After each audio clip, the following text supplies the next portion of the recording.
Today in Avatar Spoilers, we get the biggest budded creature in all of Magic, a couple of sweet lands, our exclusive MTG Goldfish preview, and so much more, so let's break it down. Hello everyone, it's Seth, probably better known as Saffron Olive, and it's time for another daily dose of Avatar Spoilers. So we're creeping towards the end of Avatar Spoiler season. We should have the full set on Friday, so only a couple days to go, but today we still have a ton to talk about. It's some really powerful stuff, which means we better jump right into it, start talking sweet new Avatar cards. Before we do, a couple of quick reminders. First, if you need any of these cards, you can snag them from our sponsor Card Kingdom over at cardkingdom.com/MTG Goldfish. Second, to keep up on all the latest previews throughout the day, you should head on over to mtgpreviews.com. Anyway, let's talk some Avatar. First up today, we got one of the funniest and most interesting and one of my personal favorite cards from the entire set in the Walls of Ba Sing Se. So Walls of Ba Sing Se, it is a new 8-mana mythic artifact creature wall. It has defender, so not going to be doing any attacking unless you have some shenanigans that we'll talk about in a minute. It says other permanents you control have indestructible, and then it's a 0/30, which means the Wall of Ba Sing Se is the new biggest budded creature in all of Magic. Before Walls came along, Ancient Animatios had the most toughness as a 8/20. Came out in Final Fantasy. The Walls of Ba Sing Se has it beat by a full 10 toughness. So if you're just someone who likes big butts and you cannot lie, this is the card for you. As far as what the card does, it's basically a bad Avacyn Angel of Hope. It's an Avacyn Angel of Hope, an 8-drop that gives everything indestructible. But the problem with Walls of Ba Sing Se is it doesn't make itself indestructible. So your opponent can't always just kill the walls and then kill everyone hiding inside the walls, perhaps with a giant drill that looks sort of like a Soul Shaker. But it's still an interesting card. It is some protection for your board, and if you want to do a bit of work, you can build this into a real Avacyn if you make it indestructible with like a Darksteel Plate or a Mithril Coat, or even putting a Lightning Greaves or a Swiftfoot Boots on it to give it Shroud or Hexproof is pretty good protection. So it's kind of Avacyn with extra steps, but with the upside that it's colorless, so you can play it in basically any deck that you want to. So I will say, the Walls of Ba Sing Se is not a card that I think you play fairly. Like, it's hard for me to imagine that you just ramp up to 8 mana and cast a 0/30 that kind of protects your board but doesn't protect itself. But what makes this card exciting is the fact that it has such ridiculously high toughness and such low power, which opens up a bunch of weird synergies and shenanigans. So what do we actually do with this card? Well, first, there's some cards that reanimate things with low power. Like, for example, in Standard right now, we have Smile at Death. With the beginning of your upkeep, you get to reanimate 2 creatures with power 2 or less. So this can reanimate the Walls of Ba Sing Se. In older formats, we have Vesperlark. You can evoke it for 2 mana, and when it dies, reanimate something with power 1 or less. So this can reanimate the Walls of Ba Sing Se as early as turn 2. Or in Commander, maybe you have Alicia who Smiles at Death, which can reanimate creatures with power 2 or less when it attacks. Or maybe you're playing Nethroi, which can return creatures of total power 10 or less from your graveyard to the battlefield when it mutates. So in a deck with Nethroi, it's kind of just a free Nethroi target since it has 0 power, so you're essentially just reanimating an 8-drop for free. It doesn't count towards your Nethroi cards. So I think that's synergy number 1, taking advantage of the fact that the card has 0 power. There's also some cards that just care about high toughness, and we do have some of these in Standard. I'm not sure this is going to be a super realistic deck, but it'll probably be a funny against odds deck. Like, for example, Walking Wolf. For 1 mana defender that lets you pay 2 and gives target creature with defender haste and allows it to attack as though it didn't have defender, and it assigns combat damage equal to its toughness rather than its power. So essentially, you get on walls, you Walking Bulwark it, you attack with a 30. We also have the Pride of the Whole-Clad, which you pay 4 mana, and to end a turn, target creature you control gets +1/+0. And whenever it deals combat damage to a player, you draw cards equal to its toughness, and it can attack as though it didn't have defender. So essentially, if you hit with a Walls of Ba Sing Se after activating Pride of Whole-Clad, you get to draw 30 cards. 30 cards, which is insane. It also almost turns on Baitor all by itself. Baitor's final mode cares about 40 total toughness on the battlefield. If you have Baitor and Wall, that's 37, so you just need 3 extra toughness, and you get all the modes on Baitor. Once you get back to Commander, there's even more synergies. There's several commanders that specifically care about high toughness creatures or high toughness creatures with defender. Like, you're in the siege tower. Let's all your stuff deal damage equal to its toughness rather than its power. Arcades does the same thing, but for things with defenders. Bellathor the steadfast. So if you're playing any of these commanders, the Walls of Ba Sing Se suddenly becomes literally one of the best cards in your entire deck. Like, if you're dealing damage equal to toughness rather than power, this is an 8-mana 30/30 that can almost do an Avacyn impression. So same with like Assault Formation, Rolling Stone. There's a bunch of these weird cards that let you attack with walls and deal damage equal to their toughness. So I think that's another way to play these cards. There's also some specific synergies that are funny. Maybe my favorite is Jaws of Defeat. It's this 4-mana enchantment that says, when a creature you control enters, target opponent loses life equal to the difference between that creature's power and its toughness. So if you have Jaws out and place Walls of Ba Sing Se, an opponent is going to lose 30 life, which is the difference between the power and toughness. It's also obviously observed like last March of the Ends, which draws equal to the greatest toughness of a creature you control, and lets you put any number of creatures into play from your hand. So you drop 30 cards and then just dump a bunch of stuff into play. Even just Sun's Avatar, whenever another creature enters, you gain life equal to that creature's toughness. So play Verdant Sun the next turn walls, and then you gain 30 life. So those are the kind of synergies you're looking for with this card. As far as other commanders that would want this, basically anything that cares about high toughness or low power. So Phoenix, for example, lets you tap creatures to mill equal to their toughness. So Phoenix into walls, you tap it to mill 30, you're gonna mill the table out super quickly. Terra, another commander that can reanimate things with low power. Geralf lets you sack a non-token creature and make a XX blue zombie where X is a sacrifice creature's toughness. So you can sack the walls and make a 30/30. Baldin, another toughness matters commander. So any deck that's toughness matters, low power matters, anything like that, I think it's gonna want Walls of Ba Sing Se. It also could just be good in colorless decks, right? Like, colorless decks ramp a lot. You can't play Avacyn, and this could just be a way to protect your colorless board.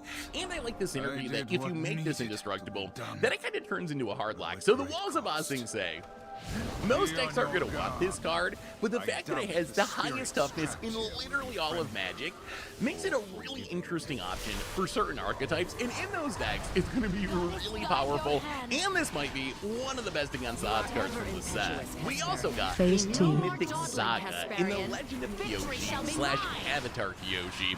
So the front side, the Saga side, 6-mana green Saga. First lore counter, draw cards equal to the greatest power among creatures you control.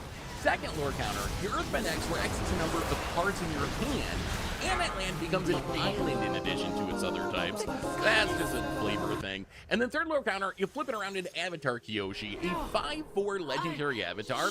This is lands you control have trample and hexproof, and you can tap it to add X mana of any one color, where X is the greatest power among creatures you control.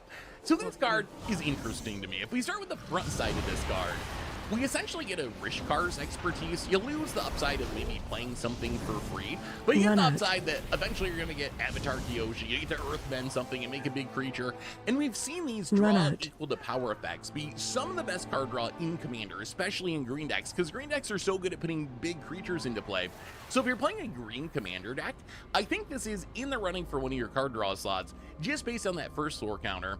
The Earthbending mode, we have nothing that does exactly what that does. The closest I could come up with was like Morden Canyon makes this token with power and toughness equal to twice the number of cards in your hand. There's a bit of a difference here. Well, first it's double, which is better than single.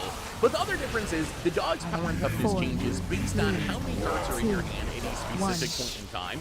So you can make the dog, but then like empty your hand and the dog's going to shrink.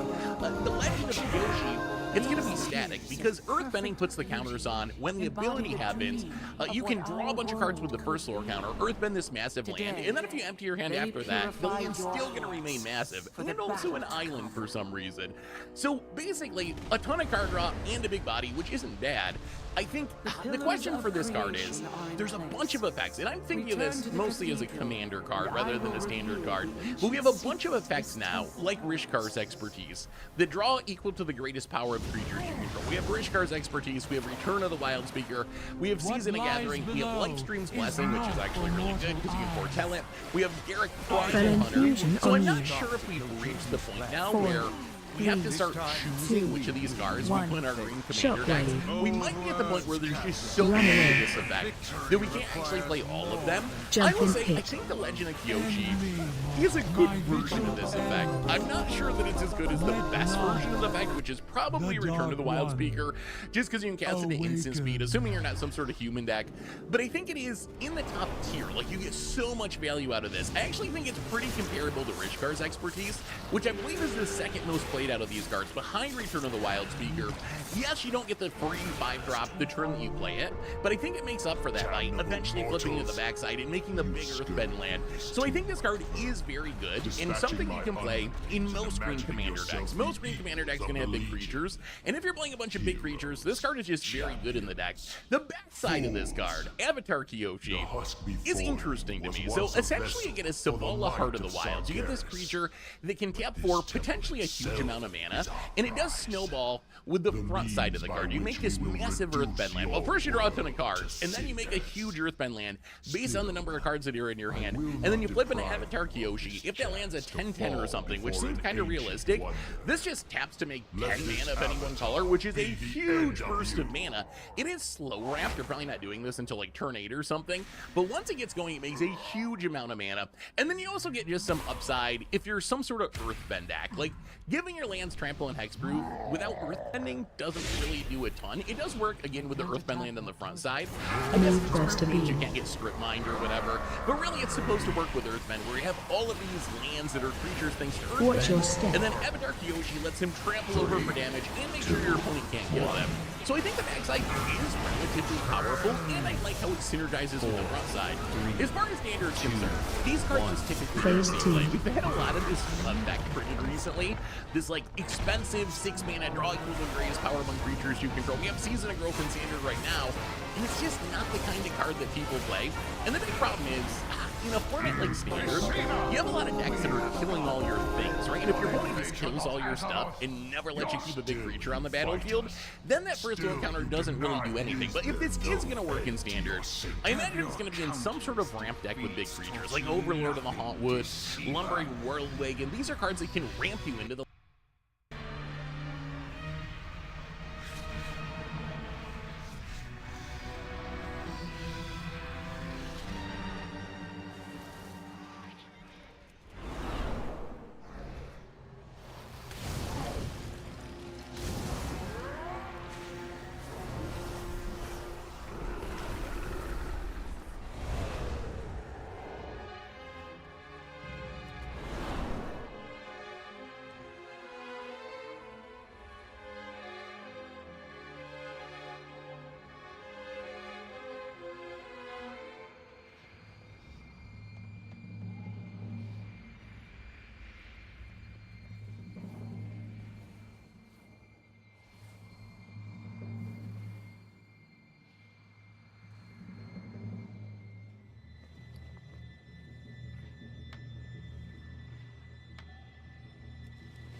You were fools to follow me.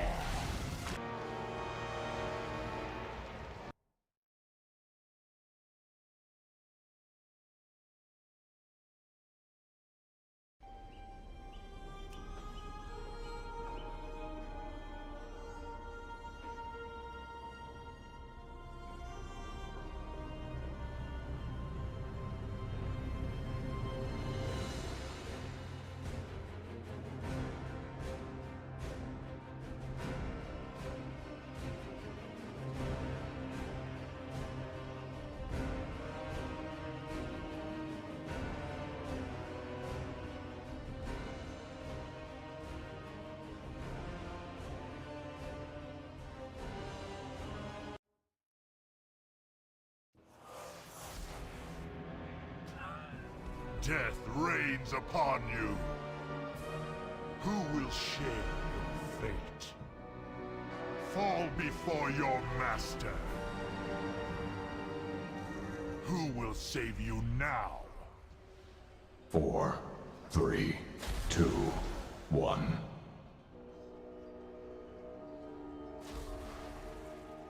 Consume them all! Phase 2.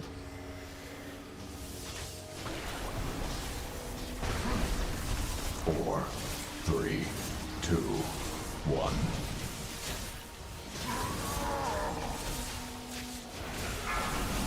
Phase change. Even when your own doubts and fears are made manifest, you will not yield. Somehow you Taunt survive. boss. Find shelter. Look upon our wonders, you mortals, and despair. Behold the world that shall be your tomb! Argus, beloved home world, what have they done to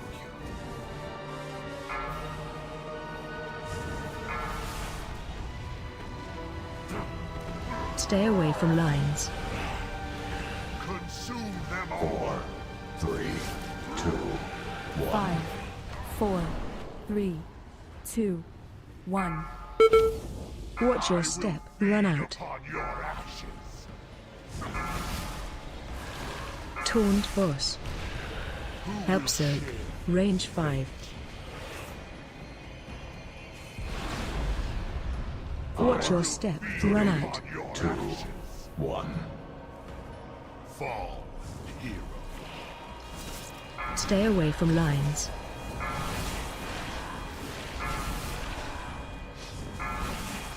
Five, Watch your 4, steps. Run out. 'Your ashes. 2, 1. Phase 3.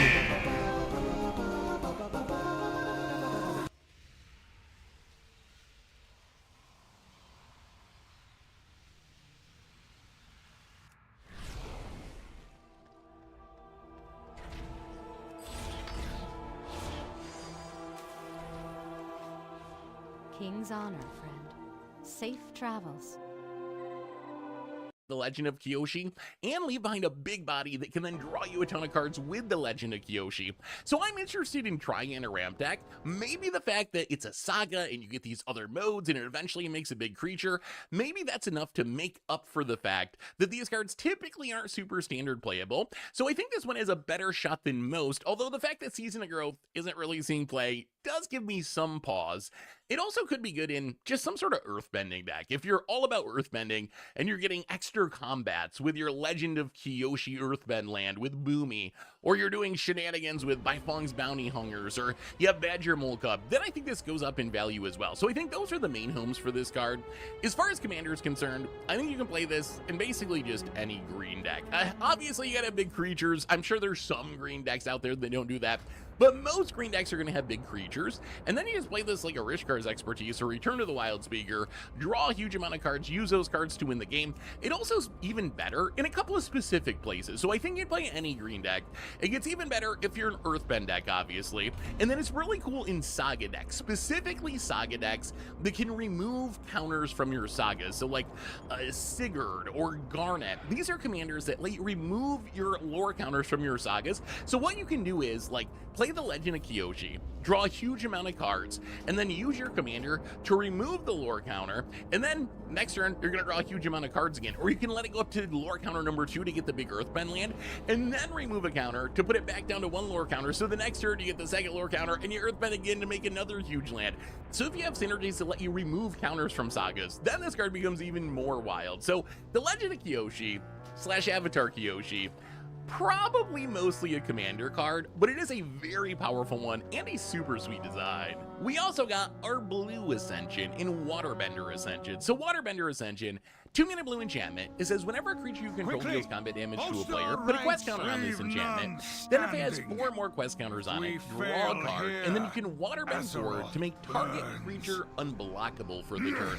So waterbend, just because I've seen some confusion on this, you can pay a waterbend cost with mana or by tapping artifacts or by tapping creatures or any combination of that. So if you want to play waterbend 4, you could like tap 1 mana, 1 creature, and 2 artifacts, or you could tap 4 mana and 0 creatures and 0 artifacts, or 4 artifacts, 0 creatures, 0 mana. So any combination of those works. So Waterbender Ascension, it's essentially a Coastal Piracy or a Biden Nithasa, I guess, Enduring Curiosity in the enchantment mode, mixed with a Rogue's Passage, and these are some effects that are very playable in Commander. When I think about Commander in blue card draw, Biden Nithasa and Coastal Piracy are some of the best card draw effects that you can play in creature-heavy blue decks, and Rogue's Passage is a staple for getting through damage, and a Rogue's Passage you can waterbend out the unblockability. It's a nice upside because you can tap your artifacts and your creatures instead of having to pay mana for it. So I think that Waterbender Ascension seems like a Commander staple. If you compare it to something like Biden Nithasa or Coastal Piracy, it's actually kind of interesting. So they are 4 mana, but they just are turned on right away. Whenever a creature deals combat damage, you draw a card. Waterbender Ascension cuts the mana in half, down to 2 mana, which is huge, but you essentially miss out on your first 3 card draws, because the first 3 times creatures deal damage, you just add counters, but you don't get to draw the card. So it's a Coastal Piracy or Biden Nithasa that comes down earlier, but draws you less cards. Once you get turned on, they do exactly the same thing, but with the upside you can make things unblockable. But I still think if you're actually playing Biden Nithasa or Coastal Piracy, you now play Waterbender Ascension either instead or along, most likely, with something like Biden Nithasa. As far as Standard's concerned, it's hard for me to see this beating out Enduring Curiosity. Enduring Curiosity is just a ridiculous card. I mean, it's got flash, it's got a reasonable body, you gotta kill it twice.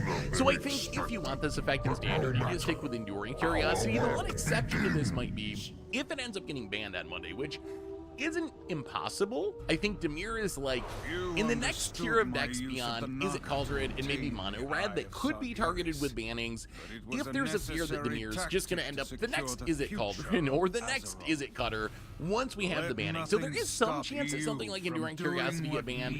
If that happened, then Waterbend Ascension would be a little bit more appealing just because you wouldn't have another better option like that in the format. If this card was going to work in Standard, and again, he's playing Enduring Curiosity, but it could be sweet in some sort of like low to the ground evasion token deck. Like we had the Convoke decks a few months ago or last season in Standard. They haven't been as popular since we've had rotation, but if you're playing with Warden of the Inner Sky, Spyglass Siren, going wide with Resolute Reinforcements, you can turn this on pretty quickly, and then once it's turned on, it is a really powerful effect, and then you chip in for a bunch of damage, and then eventually get your opponent low enough, and you can just tap some creatures to make your biggest thing unblockable and swing and close out the game with 1 attack. Run away. So I could see the upside of playing it in the right deck in Standard.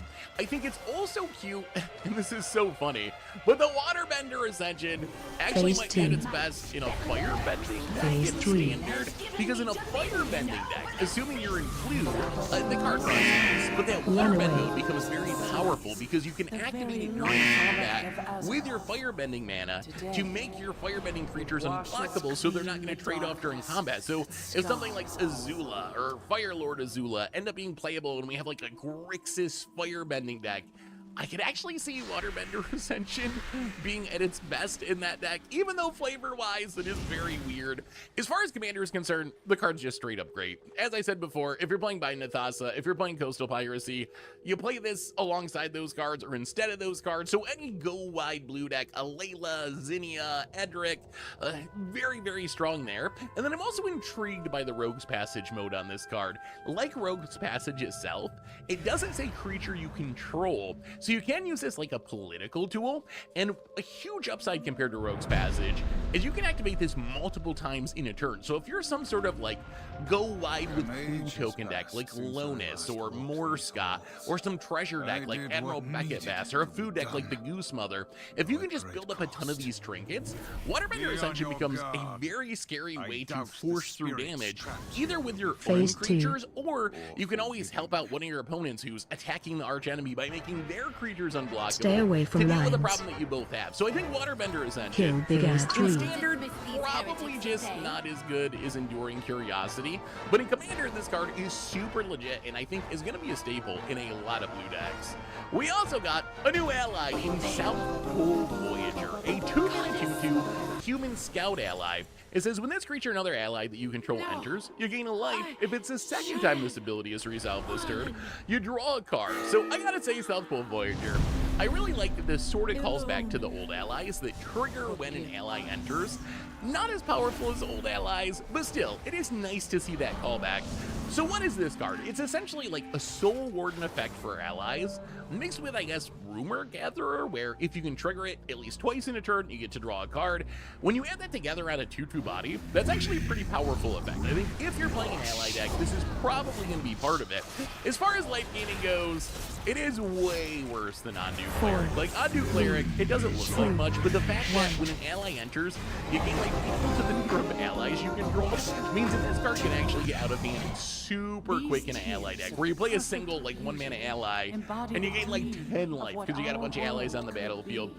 But I think I would just play South Pole Voyager alongside Ondu Cleric, plus the card draw is a nice bonus. So if you're playing an ally deck, in Standard, or definitely in Commander, I think South Pole Voyager is just a super easy inclusion. It really doesn't matter what kind of allies you are. You're going to be playing a bunch of allies. This is going to be drawing you cards. It's going to be gaining life. It's just a very, very solid ally. We also got a couple of new rare lands, starting with Angda Vela, which is apparently Felon Fusion on you. Bending City's actual name, I guess. I don't even know if they ever said that in the show that I remember, but anyway, it's a blue land in the cycle. It enters tap unless you have a basic. It taps to hit a blue mana, and then you can pay 3 mana, including a blue, and tap it to draw a card and discard a card. So this is essentially mono blue Desolate Lighthouse, an upgraded Desolate Lighthouse in a lot of ways. Also, Avishkar's Raceway, except you don't gotta get to max speed to use it, and it makes colored mana. And I think this card's actually very solid. If you can make this come into play untapped, I think this is worth playing pretty much across archetypes. Like, if you're playing blue-white control and you got a bunch of basic lands, I think the card's great. You can just use it, leave up your mana during your opponent's turn. If you don't need to counter something or whatever, then you can loot, get rid of an extra land, fill your graveyard, go digging for what you do need. Maybe you're playing some sort of mono blue flash deck. Then this card's kind of just a free roll, right? If you're playing 18 islands and 4 of these in your mana base, it's just always going to come into play untapped. And sure, it doesn't serve any specific purpose, but if you run out of action, you got some extra mana, you can loot and try to find some action.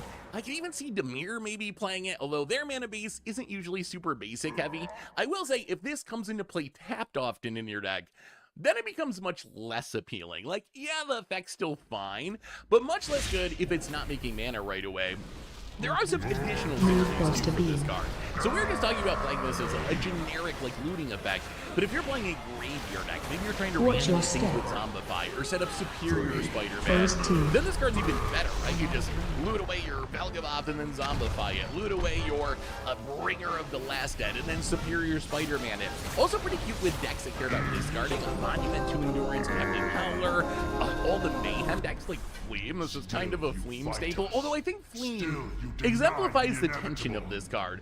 It would be great with Fleam, right? Like, Fleam is a deck that just cares about discarding cards and filling your graveyard, but in a 3-color deck, is it going to be worth it? Are you going to have enough basics?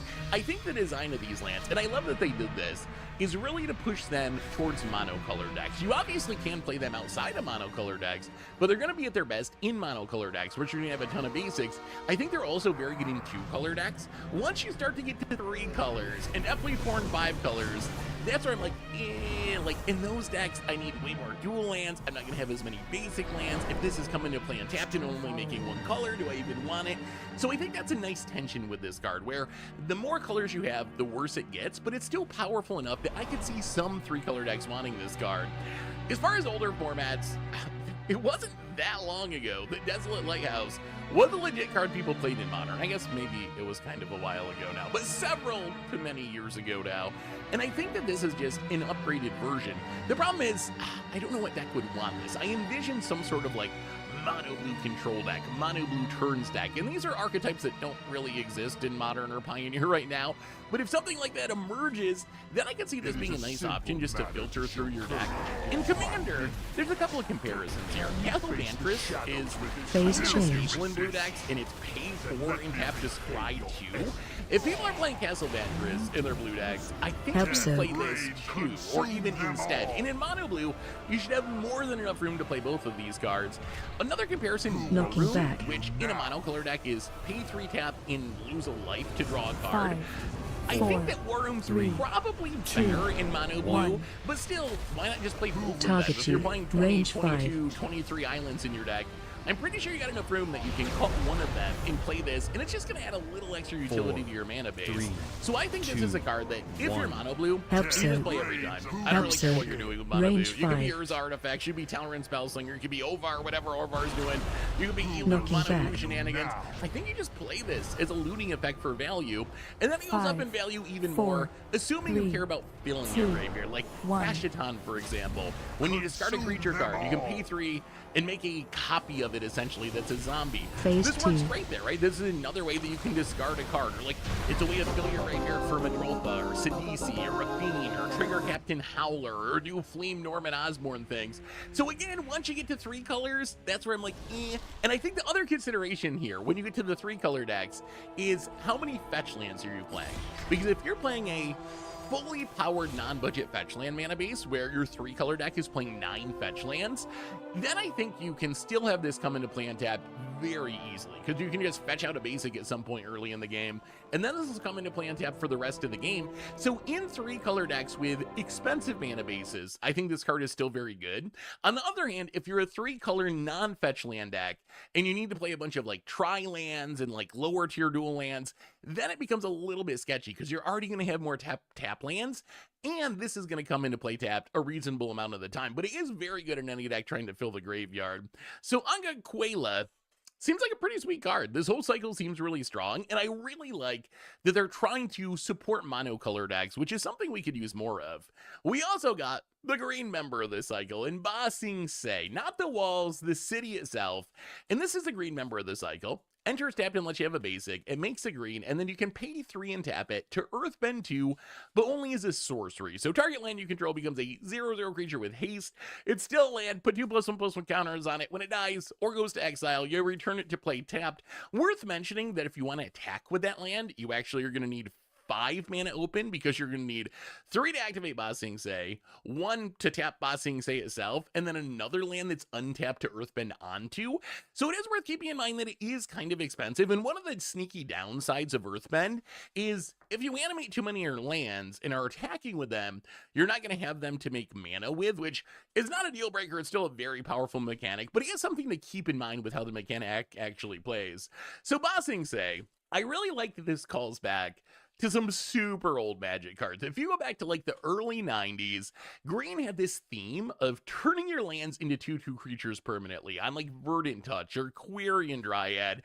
And Ba Sing Se is along those lines. You're essentially turning a land into a 2/2 creature. Yeah, you're doing it with +1/+1 counters and get the upside that if it dies, you get it back. But it is very similar to these old cards. We've also seen some other similar lands, lands that make 2/2 creatures. So like Argoth's Sanctum of Nature, Secluded Starforge. If you go back a ways, Urza's Factory. These are all lands that you can just tap and pay an amount of mana and you get a 2/2 creature. Very similar to Ba Sing Se. Ba Sing Se, you get the upside that it is the cheapest of these effects. It's only 3 and tap to Earthbend 2. But you get the downside that, like I said before, you are turning your lands into creatures, which means you might not be using them as lands because you want to use them for attacking rather than for making mana, but still kind of calls back to these cards. And I think a land that just repeatedly adds bodies to the battlefield, or remember, you can also just Earthbend onto the same land, right? You can Earthbend on a land, make it a 2/2, and the next turn, rather than turning on another land, you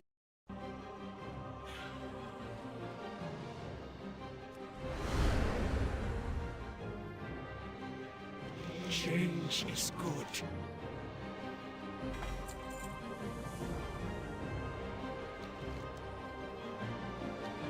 Time is set in sand, not stone.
I'm out of range.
Citizens have taken up arms to defend safe houses throughout Suramar. Find innocents in peril and lead them to safety.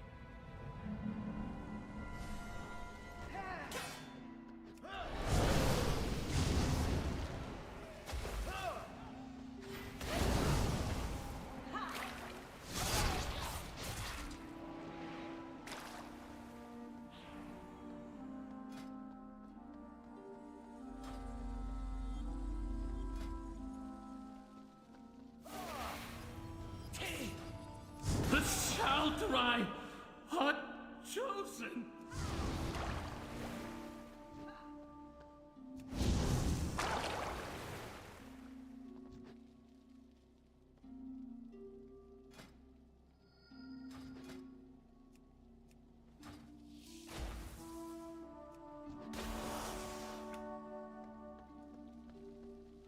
It's too far away.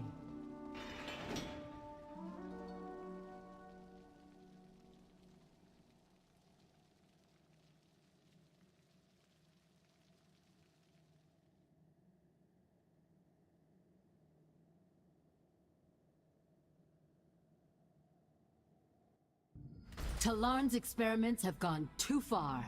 A beast is rampaging across the terrace.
What madmen thought to infuse this creature with the Nightwell's power? Have a care. If this abomination was created to protect lower reaches of the Citadel from invaders, it must be particularly deadly.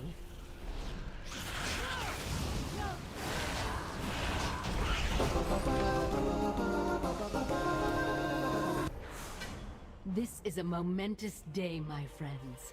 Until the Legion came, no outsider was permitted inside the corridors of the Nighthold for 10,000 years. Now the fate of my people rests in the hands of outsiders. All of you, to save us from the terrible bargain made by our queen.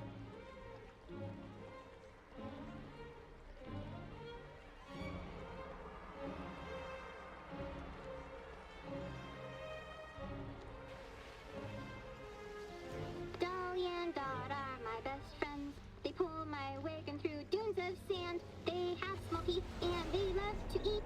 They're the best packers in all the land.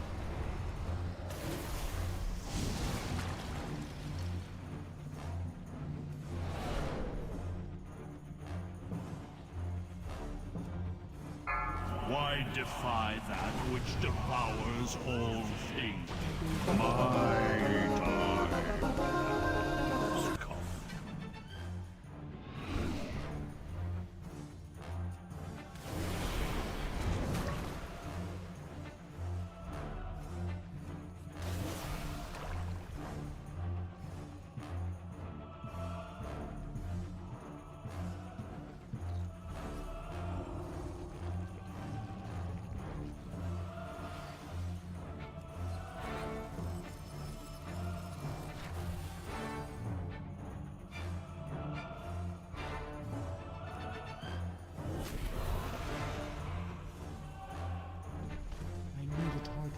I don't have a target.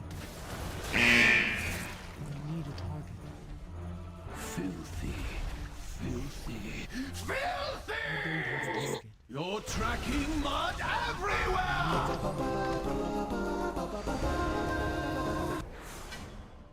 The palace grounds are just ahead. You'll find them even more heavily defended than the lower levels.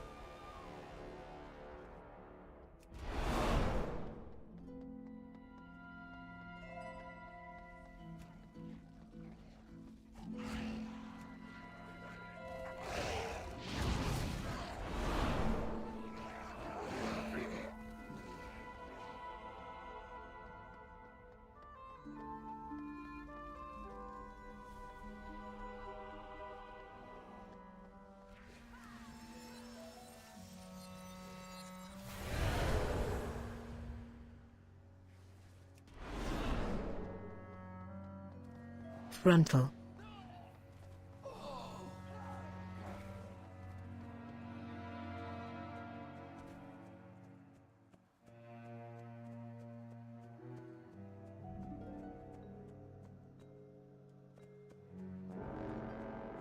Phase change. Armies have fallen by my sword. What chance could you possibly have against me? 1. Annihilate!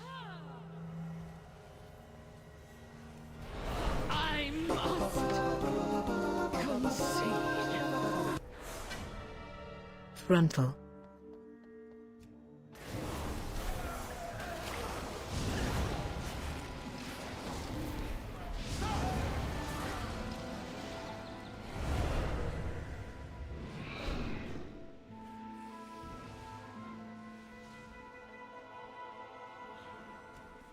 If only you knew what lay beyond. Such insolence. Very well, do not think. The future will be.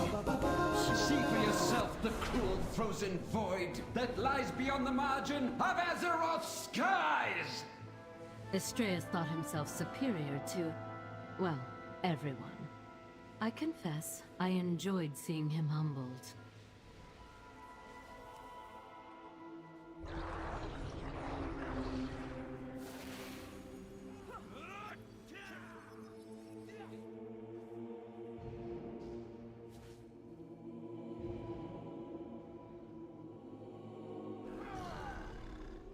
Suramar owes its beauty to my blooms. I alone have mastered the delicate How dare you disturb my pristine gardens! Phase 2. Madness knows no bounds. If not Phase 3. the beast might have destroyed the entire terrace.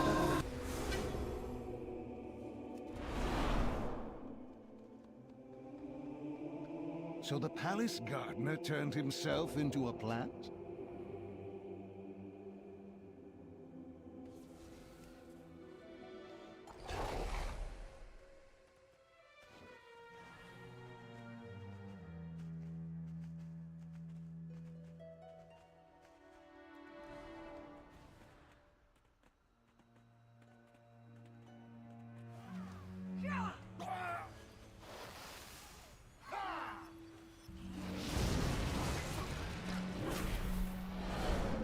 Frontal. Incompetent mortal. Never trust a mortal to do a demon's work. Someone, you are inferior.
That was for Tyrion Fordring, monster. Grosus may not have struck the killing blow, but he played a part in our great champion's fall.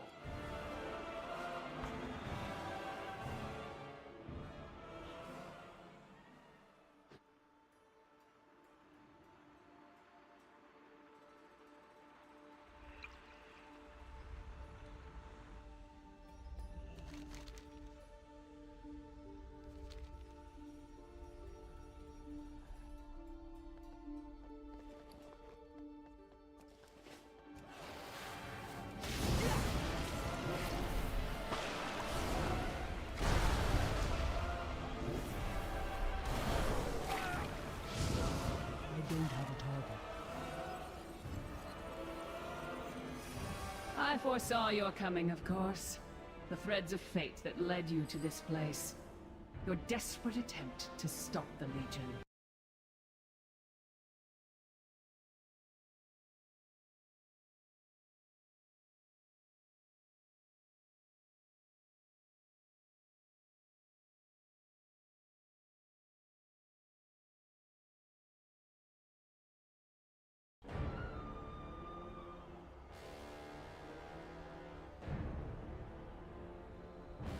I could not allow my people to starve.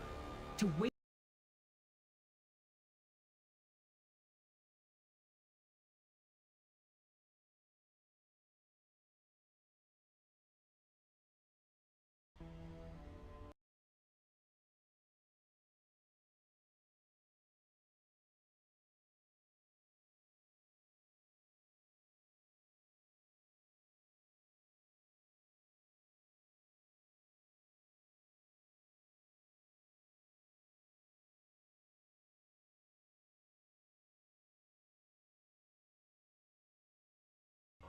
Your timelines end here!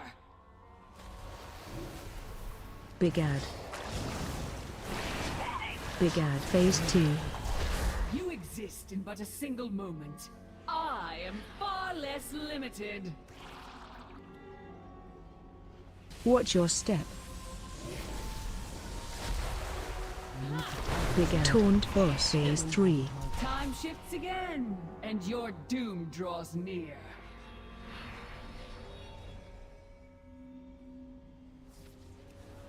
Watch your step. Big Ad. It's not possible. I was destined to win. Ah, yes. The heroes have arrived. So persistent.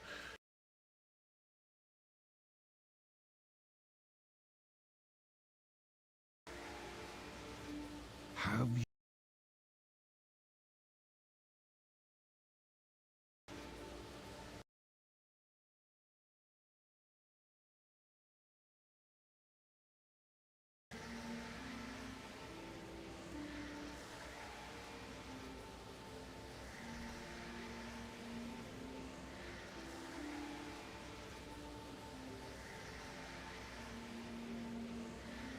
Your pathetic horde will fall to dust. In the end, death will inherit this world. And she will be waiting.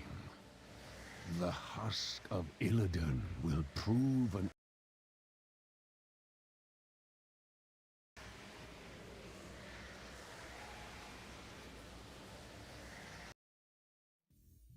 Magic the Gathering is, in my opinion, not in a good place. The recent disaster of Marvel's Spider-Man, which is possibly the worst received set in recent time, if not, you know, ever, was actually only one of a growing list of issues that has led to player frustration and dissatisfaction with the game as a whole.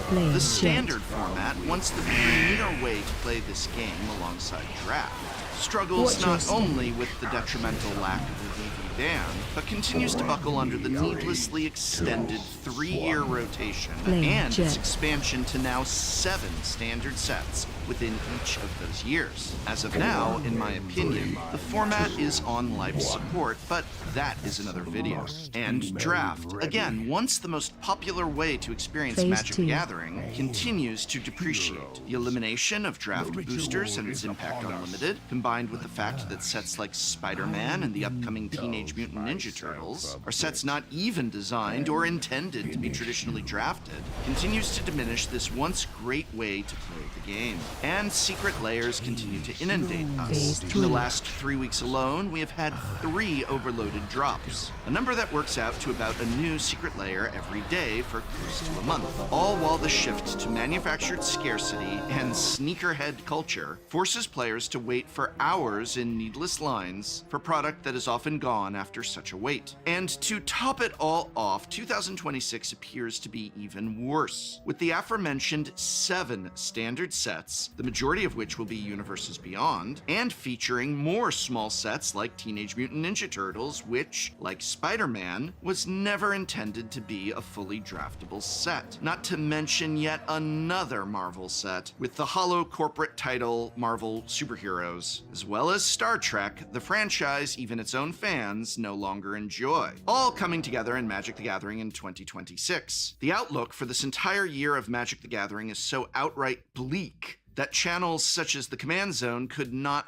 help but express how utterly disappointed and outright deflated they feel about it, in a video you should probably check out if you have not already. And there are myriad other creators expressing similar sentiments, many of whom do not typically offer critical content about Magic. I mean, when Limited Resources is saying they can't even, you know things are bad. And so much more. Believe it or not, this is a positive video. It's a positive video. If you haven't turned it off already, just stick with me. Positive video, but I had to acknowledge the elephant in the room. So yes, Spider-Man sucked, but it isn't the only thing that sucks about Magic the Gathering right now. It just in many ways was the straw that broke many Magic the Gathering players' backs, because it wasn't a straw at all, but a full standard set that preceded that incredibly underwhelming announcement of all that 2026 has in store for us. And yet, sandwiched between Spider-Man and that disappointing 2026 release schedule are two jewels of proper Magic the Gathering. The long-anticipated Lorwyn Eclipsed, which is possibly the most anticipated set since War of the Spark, and the upcoming Avatar: The Last Airbender set, which, unlike Spider-Man and unlike Teenage Mutant Ninja Turtles, appears to be a proper Magic set with the level of care and development that all Magic sets once enjoyed. And yet, while as of the filming of this video, we still have a few days of previews left for Avatar, I have seen enough to be able to say with absolute certainty that this is an excellent Magic the Gathering set, one that succeeds on literally every metric that Spider-Man failed upon. I'm not here to try and sell you on Avatar, but I am here to tell you why I think, in isolation of all of Magic the Gathering's other problems right now, that Avatar: The Last Airbender, the Magic the Gathering set, is indeed, in terms of design, a huge success.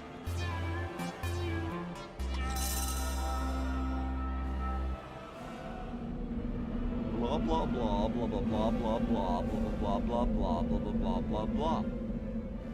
In this video, I want not to dwell on Spider-Man. In fact, I sincerely hope it is the very last time that I ever say the word Spider-Man in a video on my channel, but rather, I want to explore and explain all that makes the upcoming Avatar set a success, why I think its designs are not only a throwback to what Magic used to be, but also how I think that if Universes Beyond sets simply did what Avatar is doing, that even players such as myself who don't want Universes Beyond in Magic the Gathering would not have a problem with Universes Beyond. Provided, of course, that they didn't also have 7 sets a year, but I'm not talking about that. I'm talking about Avatar: The Last Airbender, and I'm starting with the most obvious point of success that it scores: its setting. And I want to be rid of Spider-Man so badly that I'm giving away all of my remaining Spider-Man product on my next Whatnot stream. Collector booster boxes, regular booster boxes, and since none of you probably want any of that, I'm also giving away 10 Commander decks, precons from all over. Hey, it's Tarkir. Remember Tarkir? That was a good set. That was this year. Oh my God, it was this year. Thunder Junction. I don't even remember what year it is. Edge of Eternities. I'm giving all of it away this Friday on Whatnot, and I'm giving all of you a $15 credit to spend on anything on Whatnot. So come on and hang out with me and let's talk Magic. Whatnot is just like if Twitch and eBay had a baby. People are able to stream themselves selling items. In my case, I've got signed playmats, signed cards, and even signed academic deck boxes. I've got an exclusive blue, white, and gold color variation. And we get to hang out, chat, pick up some Magic cards or packs or other collectibles, and claim that $15 when you create a new account via my invite code. So let's get rid of Spider-Man once and for all this Friday on Whatnot. Go to www.whatnot.com/invite/Tolarian College to claim your $15 credit when you create a new account and maybe walk away with some free Magic the Gathering swag, or just $15. $15 is nice. There is a joke that Magic players hate Universes Beyond until it's a property that they enjoy. I strongly disagree with the sentiment behind this because it acts to shut down criticism and dismiss dissatisfaction with Universes Beyond as simply being, well, you just don't like that property. I'll go on the record as saying that I love Star Trek, but I am not happy nor excited to see it coming to Magic the Gathering. Yet, I was never really a fan of Final Fantasy, didn't really play or get into the series, even less so for Warhammer, and yet, despite not knowing or even really liking those properties, I absolutely loved their respective Magic sets.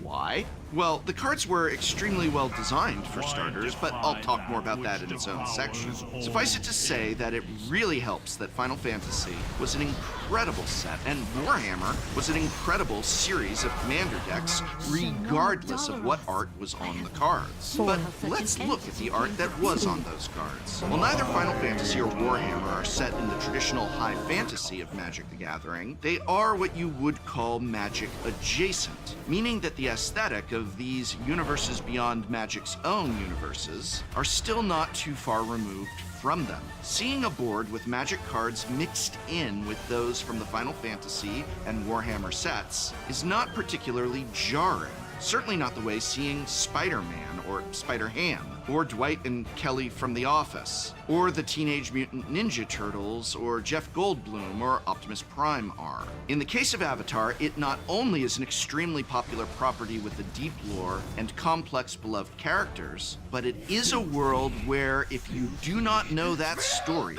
if you do not know these characters, their presence in your game of Magic is not only not jarring, but it might actually be interesting or even exciting. Looking at these cards and art, a player who doesn't know Avatar might still enjoy them because they are adjacent enough to Magic as to capture the aesthetic that Magic players enjoy. It's not high fantasy, but it is not out of place in a game of Magic. So the people who love and enjoy Avatar can enjoy these cards, but those who do not know Avatar are not excluded from the enjoyment of them either. There's a famous cardboard crack comic in which two Magic players are playing cards like SpongeBob SquarePants, Iron Man, and Kylo Ren, and the point is that these cards and properties are making the game of Magic not really feel like Magic anymore. An onlooking player doesn't even recognize what game they're playing, because that game has been overloaded with all of these Universes Beyond IPs. Never mind the fact that when this satirical comic was made, SpongeBob SquarePants and Iron Man had not yet come to Magic and were just chosen as outrageous examples to prove a point. But can you imagine the same comic using Universes Beyond cards that are from Magic adjacent properties? While Bilakor, the Dark Master, and White Mage's Staff, and Orcish Bowmasters, and Cloud of Darkness are not from Magic's worlds. If you do not know what worlds they are from, they do not feel too out of place. Even some of the more distinct cards from Final Fantasy and Warhammer, which use the kind of technology or weaponry that is not typically found in Magic, aren't too jarring because, again, while it is not a part of the Magic world's aesthetic, it is not too far removed from it either. Along those lines, do cards like Firebending Student, Day of Black Sun, and the Lion Turtle really look that out of place in a deck of Magic cards? Long Shi Tong could come from a Magic world, as could Redirect Lightning and Zula. The cards of Avatar look at home alongside Magic, so much more so than the barrage of Spider-Man cards did, or the Teenage Mutant Ninja Turtle or Marvel Hero cards will. And before you bring up the bonus sheet cards, yes, I'm going to talk about these. In fact, I'm going to say that these are more than just ugly. They are cynical, and many Magic the Gathering players may not even realize, but they represent a larger problem that Magic is facing. But again, please give me a moment to get to them. There's only about one of these hideous bonus sheet cards per play booster box. They're not even technically part of the main set. And as for that main set, my point is simply that one way Avatar succeeds where sets like Spider-Man and Ninja Turtles fail is that the setting can feel at home alongside traditional Magic cards. But it's not just setting that makes Avatar a success. Let's talk card design and game mechanics. Such insolence. Very well. In terms of card design, the world of Avatar translates to Magic the Gathering in a way that not every property can. This is because all the different things that makes Avatar, well, Avatar, the bending of elements, for example, the world's history and its people, and of course the very characters of that world all lend themselves to Magic really well. Looking at Spider-Man, why does Spider UK draw you a card and gain you 2 life if 2 or more creatures enter your battlefield in a single turn? How do these mechanics translate the character to the card? And how do they embody the brilliance of Magic card design? Why are Web Warriors a 4/3 that adds counters when it enters? There's so little rhyme or reason to the Spider-Man cards that it really feels like they slapped characters and art onto cards with little to no connection to what the cards actually did. In contrast, look at how bending works for each element. Firebending rewards aggression and literally fuels you with fire for more attacks. Meanwhile, Earthbending lets you lift up your lands and hurl them at your opponents by turning them into creatures, with the neat clause that if they die or get exiled, they just return to being a land again. Airbending allows you to exile creatures, literally push them away with your bending, and then bring them back for an additional cost. And waterbending is about the strength and power in numbers, essentially in what a community can do when it comes together. And I would be here all day if I did an analysis of the characters, how their card designs represent them, how the sagas tell the lore and history of the show. And there's so much more to it. It's a full set. Yes, a fully draftable set. I'll get to that part in a moment. But these cards do indeed translate the world of Avatar to Magic, while simultaneously working on their own as proper Magic cards. Again, if you are a Magic player who doesn't know Avatar, you can still and likely will enjoy playing with these cards as though they were just Magic cards, and that to me is a huge success.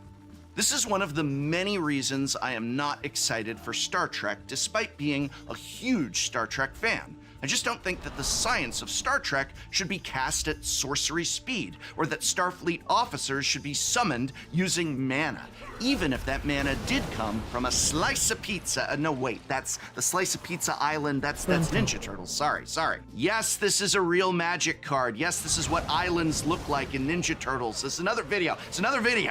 Yes, there are sometimes battles in Star Trek, but should I really be swinging to attack you with Captain Picard? He'd find a diplomatic solution. Spock just wants to explore that nebula and catalog it for stellar cartography. So even though they did give us Edge of Eternities, which I loved, by the way, I don't think that translated into Star Trek can now be Magic the Gathering because we made Edge of Eternities as an in-universe set the way they undoubtedly thought it would. Come on, you know that's why they did an in-universe space set, right? To help justify IPs like Star Trek. But Star Trek isn't just spaceships, and I feel it doesn't work within a sword and sorcery game. Avatar does. Now, it isn't just that the world of Avatar translates to really great card designs, but also that this was a Magic set designed to be, well, a proper Magic set. Avatar: The Last Airbender is a fully draftable set, which I can't believe is something I have to hold up as a quality of a standard set, but such is the current state of this game. Spider-Man, while technically draftable, was a small set, where Wizards of the Coast had to expand from what appears to have been planned as a mini booster set to barely hit 188 cards. In contrast, Avatar is a proper full set at 259 cards, plus its 61 card bonus sheet. And it was from the start designed to be a full Magic set, intended for standard and designed with a proper 8-player draft in mind. That last part is important because it speaks to the depth of the design. When you have to create a full 259 card standard set, you need to provide not only a depth of cards to support that 8-player draft, but also all archetypes, designs, and synergies between cards as well. Think about our typical pre-release guide that, yes, we will be releasing for Avatar as well. We cover not only the 10 2-color combinations and how each of those decks function within the set, but also the ways in which some cards serve to be a part of multiple decks. How there are strategies within strategies, and cards interconnect in ways that you might not first realize. Playing Limited is like solving a puzzle. Watch your step. Imagine how freaking hard it is to design the puzzle itself. Making a full standard set takes a lot of work, a lot of people, and a lot of testing. No wonder Wizards wanted to go all in on non-draftable mini boosters like Assassin's Creed and Aftermath Epilogue boosters. Never mind the fact that they wanted to sell these mini packs for nearly the same cost of the now extinct draft packs. But if you don't have to design a full 250 plus card draftable environment, you can just throw together some designs that maybe look cool in isolation, maybe don't invite the same level of thought and scrutiny that a normal set does, and call it a day. Churn out 6 or 7 of those babies a year, slap whatever IP you want on them. And this is also why I'm not confident about Teenage Mutant Ninja Turtles, the full standard set, as the set will again only be a 190 card set, so pretty much the same size and scope as Spider-Man. And even if Ninja Turtles wasn't a salvage job from mini boosters the way Spider-Man was, it's still likely to result in the same issues as Spider-Man in terms of its design. But Avatar isn't perfect, and the worst thing about Avatar is, understandably, dominating a lot of the community discussion regarding the set. And yes, it is these bonus sheet cards. Like I said earlier, I think there's more to these than just they ugly, which obviously they are, but I think it's even worse than that, and amazingly, it connects to the problems with sets like Spider-Man and Star Trek and Ninja Turtles and even Secret Layers. What do I mean? For those blessedly unfamiliar with the bonus sheet cards, these are low-resolution screen grabs from the Avatar show that are part of the 4, Avatar The Last Airbender Eternal supplemental set. This set is not actually a part of the main set. In many ways, it is a secret second set of amazingly over 200 cards that will appear mostly in collector boosters and jumpstart packs. The bonus sheet cards are just part of a larger collection of slurry meant to sell collector booster packs and entice collectors. And yes, these images will be blurry on the actual cards themselves. They chose for some reason to print low-resolution screen grabs. It's honestly baffling. As so many others have pointed out, most of these cards make no sense in terms of the characters and scenes presented. Zuko creates elf tokens and is in Selesnya colors. Heck, most of the characters and scenes do not seem to even slightly correspond to what the card itself does, or even the color identity of the cards. But the bonus sheet cards are not standard legal, and while they will be a part of Limited, should you open one in your pre-release pool or draft pod, at only one per box, it's not like the bonus sheets of the past. So what even are these and why are they here? To be frank, they are here to sell Magic the Gathering's most expensive booster packs, collector packs, which are currently pre-ordering for over $600 per box. The way to sell packs like that is not through great card design, but through scarcity and collectability, and that's what these cards aim to do. The cards have dubious characters and moments from the show on them, because they are being forced to conform to one scene from every episode of the show. The reason this restriction is in place is to encourage people to not just collect their favorites, but rather to collect them all. And at only one per play booster box, the real and kind of only place to get these are in those $600 plus boxes of collector boosters. To me, this is indicative of the larger Magic the Gathering problem of the game not being a game first anymore, not focusing on the promise to only release quality game pieces. And the reason I bring this up here in a video praising and celebrating the success of Avatar's design is, at what point do all of these concessions overwhelm the player base to the point of indifference? At what point does the fact that Avatar is an excellent set just not matter anymore because so much else has gone on? The diminishment of draft, the 3-year standard rotation, the 7 sets coming out next year, and likely in the years to follow, the artificial scarcity and absolute deluge of secret layers, the endless non-Magic adjacent IPs, and then Spider-Man. Honestly, I almost felt nervous making a video praising Avatar because everyone just seems so angry thanks to Spider-Man, thanks to that 2026 lineup, and yet I did have to make this video because I believe in the quality of this set. The base set, anyway. The Eternal supplemental set is an absolute disaster of a mess, but the actual standard set is on par with some of the best Magic has ever made, and I say this as someone who does not like Universes Beyond on principle. I am excited for Avatar, but I'm also skeptical about Magic the Gathering's future because I am afraid that Magic players are losing trust in the game itself. And I hope that's not the case because this is a fantastic set, and at the very least, I would encourage each and every one of you to go down to your local game store and play in at least one pre-release event for Avatar. Come back here and tell me what you thought of Avatar. Not your feelings towards Magic thanks to Spider-Man or the mess of sets coming next year and probably the year after that. Just the set itself. The artwork, the card design,